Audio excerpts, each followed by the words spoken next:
Imagine for a moment that you are a nurse or a doctor working in the emergency department. During one of your shifts, a 14-year-old is brought in by the ambulance, being hit by a drunk driver while cycling home. Despite all your efforts to save her life, she dies in the department. Her parents are waiting outside, and you are just about to meet them to break the bad news. She's never going to return home.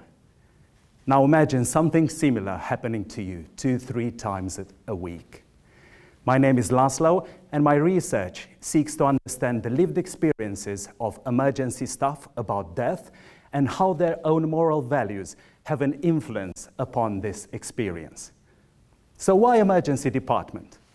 Staff interviewed in this study, from the newly qualified nurse who barely started a year ago up to the consultant who spent already 20 years in the department, staff has expressed that the death experience in emergency is very different compared to an environment where that can be anticipated.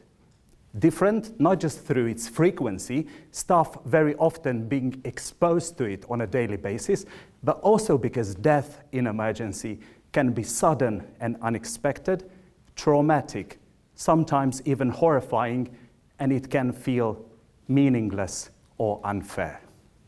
So why moral values?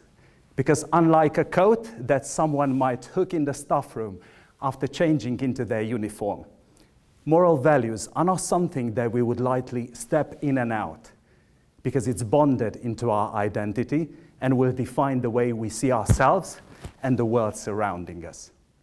For example, moral values will keep the resuscitation of a 14-year-old who has been hit by a car ongoing, even though staff knows that clinically it's futile and it's not going to change the outcome. However, parents will receive a reassurance that the department has done everything in their power to save their child's life. My research is going to inform practice about developing new training so that staff is going to be better prepared for such complex experiences and will learn how to acknowledge their own values as part of it.